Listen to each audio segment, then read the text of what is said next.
What's going on, everybody? Preacher Reads here, and I'm excited today to talk to you guys about some under-the-radar Stephen King recommendations if you're looking to get into reading the master of horror. So let's get started with the first two, and the two I think you should pick up right now, and that is Elevation and Sleeping Beauty. Well, that's me. You may be wondering how I got here, choosing two of Stephen King's worst novels just for clicks, hoping that you get angry as a Stephen King fan when you see the thumbnail of this video. And I'm starting to think that was a poor choice. Why be subservient to a YouTube algorithm that forces me to make content that I don't want? And so, I think I'm going to change my video up. And I'm going to recommend some Stephen King books that aren't on everyone else's videos, but definitely are still good. Still going to use the thumbnail though.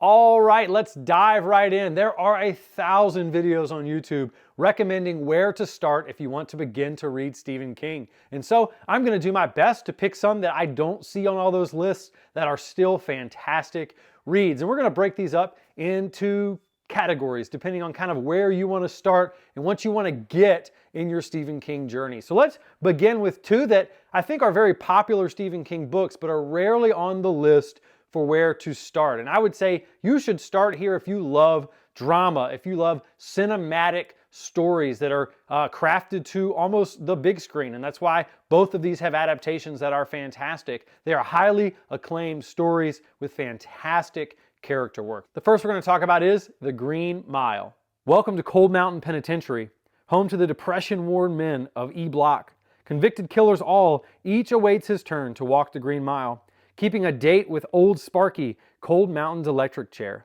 Prison guard Paul Edgecombe has seen his share of oddities in his years working the mile, but he's never seen anyone like John Coffey, a man with the body of a giant and the mind of a child, condemned for a crime terrifying in its violence and shocking in its depravity. In this place of ultimate retribution, Edgecombe is about to discover the terrible, wonderful truth about Coffey, a truth that will challenge his most cherished beliefs and yours. You most likely have seen this movie or at least heard of it as one of my favorites, but I think this is a great starting point for people who want to get into King because it highlights his character work and it highlights his ability to craft a unique story that doesn't need horror, it doesn't need jump scares, it doesn't need monsters. King does, in my opinion, his best work when he's bringing out the monstrous in humans, but also showcasing the hope that may come when other humans desire to do good. And just that battle of good and evil that doesn't exist on a cosmic spectrum,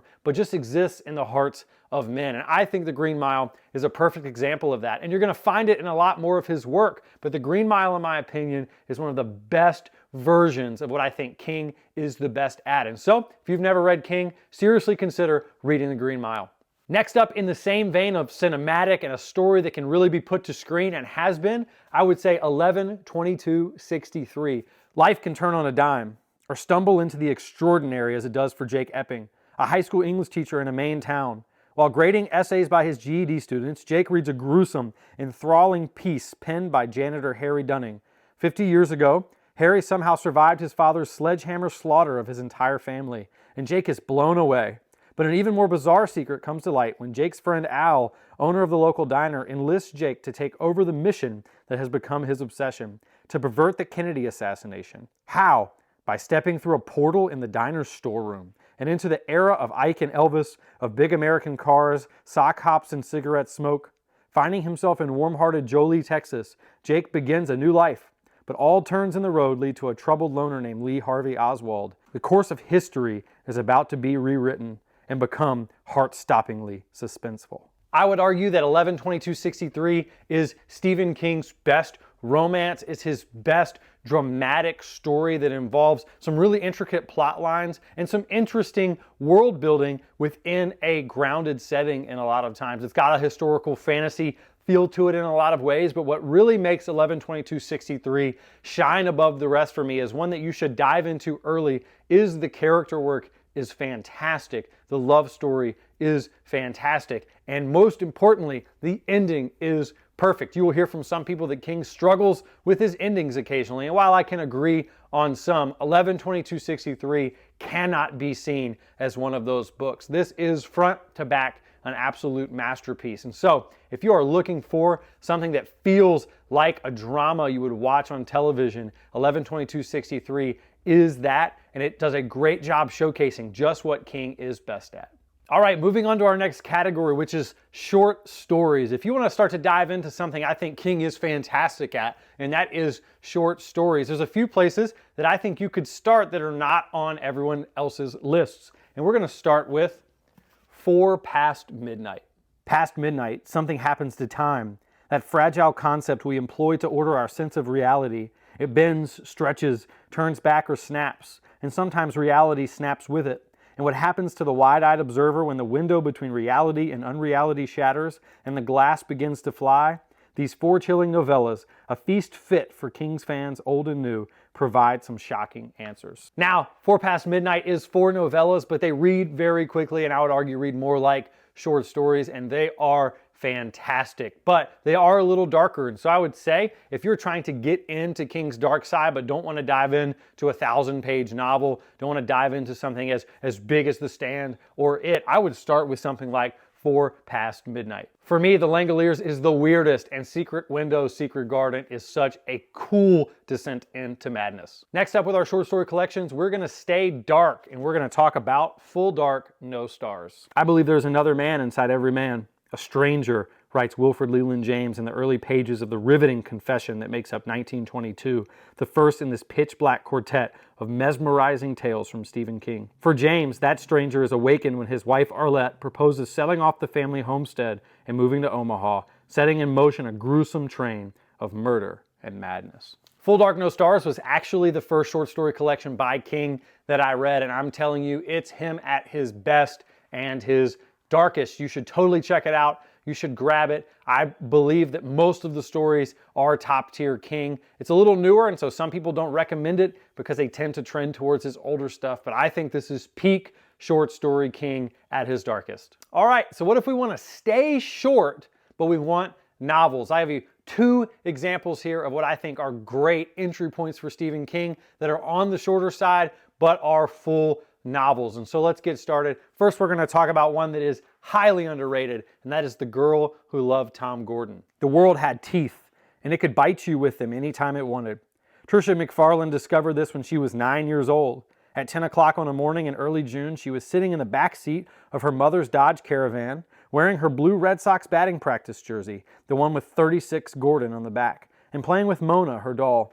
At 10:30, she was lost in the woods, and by 11, she was trying not to be terrified, trying not to let herself think, this is serious, this is very serious, trying not to think that sometimes when people get lost in the woods, they get seriously hurt, and sometimes they die.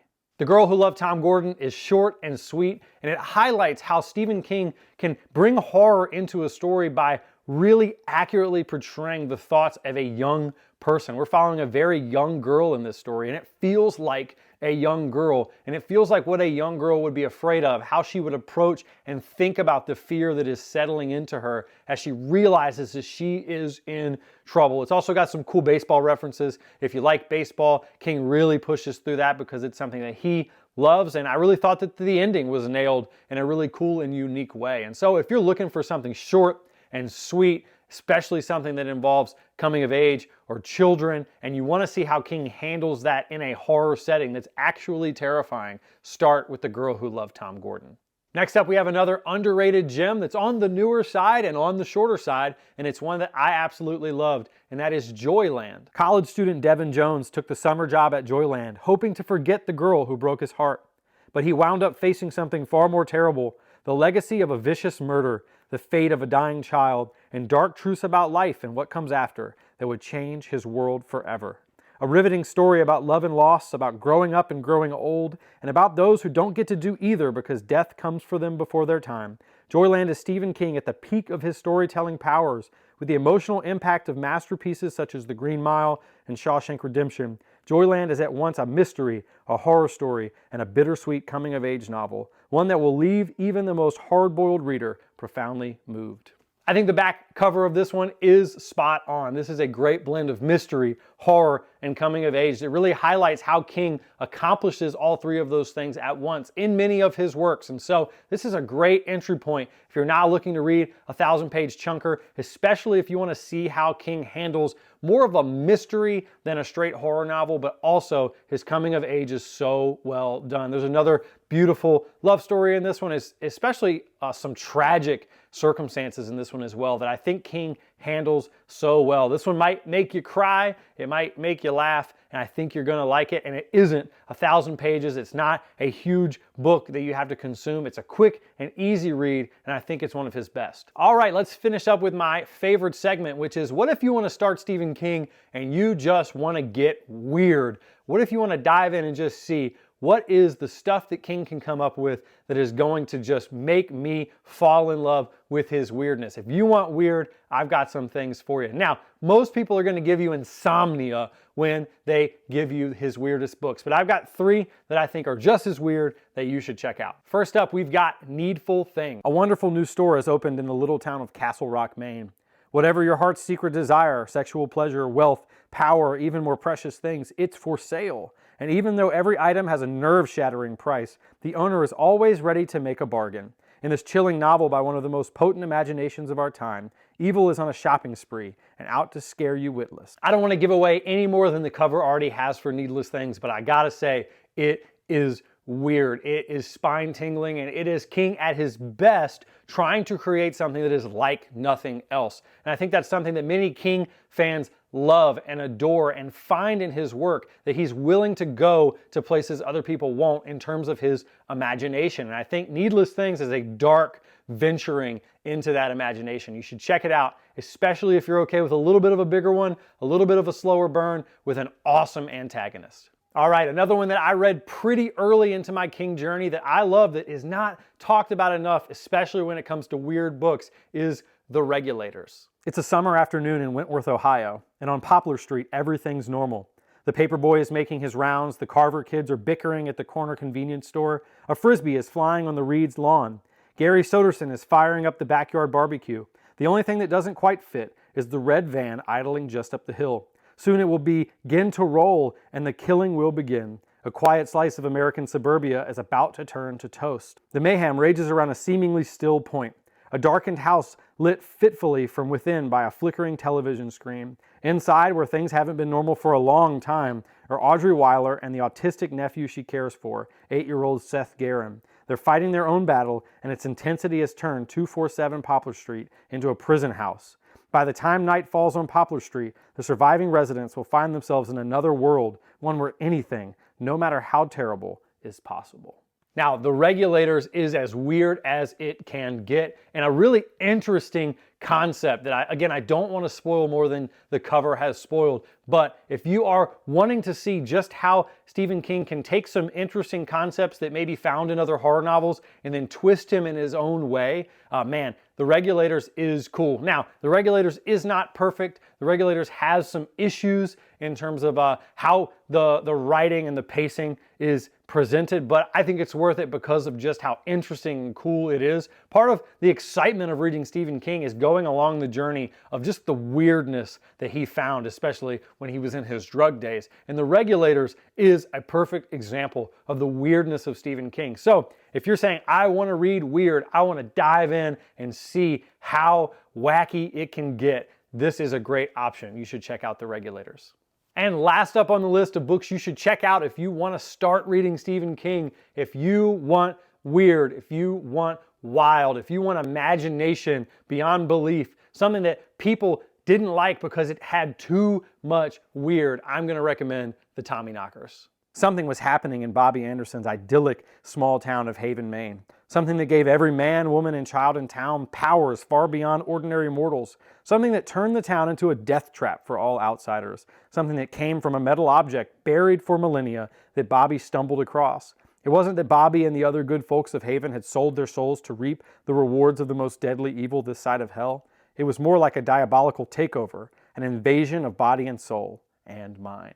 Now, I'm sure this is my hottest take on the video, but I loved the Tommyknockers. Are there problems? Yes. Is the pacing a little funky? Yes. Does King make decisions that make you wonder what he was smoking while he was writing it? 100%. But if that is what you are looking for in King, if that's what you want to experience, then I would say you can start at the Tommyknockers and get that wild ride early. It is, in my opinion, overall a top 20 King read for me, and that's saying something because there's a lot of great books that even fall outside of that top 20. But the Tommyknockers is controversial. It's one that I think if you want to become a King fan is a must read just so you can join that conversation of whether or not you are a Tommyknockers fan or not. And so if you want weird, if you want wild, if you want drug-addled madness, you should check out the Tommyknockers. All right, before we go, there's one more segment that I would like to do really quickly, and it's going to be added to a lot of my videos from here on out. It's inspired by Brian Bell over at BellTube's One for the Road segment at the end of his videos, but this is going to be kind of my pastoral twist to that. And so today I just want to end this Stephen King video by talking about why King hit so hard for me as a Baptist pastor, as a Christian who holds a biblical worldview. I think one of the things that King is so good at, even though he is not a Baptist or even a Christian, right? King does such a great job of observing and explaining and exploring the depravity of man, our ability, right, to be broken, our ability to make choices that are in many ways the worst possible things that could come up from inside of us. But at the same time, he also is able to explore the hope and this feeling that we should be better, right? King is not resigned to the fact that everyone should be the worst that they can possibly be. There is this glimmer of hope, this glimmer of reason, this glimmer of desire that everyone seems to have within his stories, that they know that they could and should be seeking out something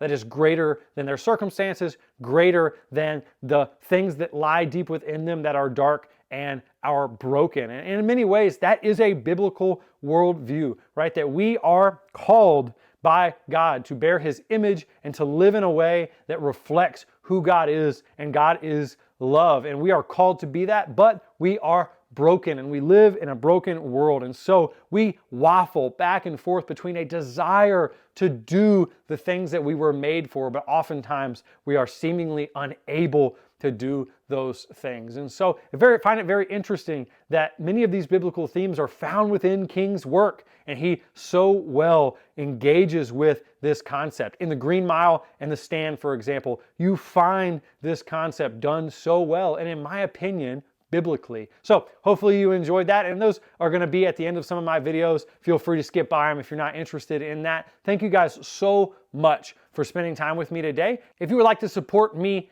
even more, make sure you like and subscribe to the channel. And if you would also consider checking out my Amazon wish list, it's all self-published novels. For every 3 that I receive, I will do a self-published giveaway, and I've received 2 so far. And so the next one, I will be doing a self-published giveaway for you guys to enter into and to support self-published authors. Thank you guys so much for hanging out. Should have another video up in the next couple of days recapping February and talking about my March reads. Thank you guys so much for hanging out. Make sure you like and subscribe, and thank you for your support.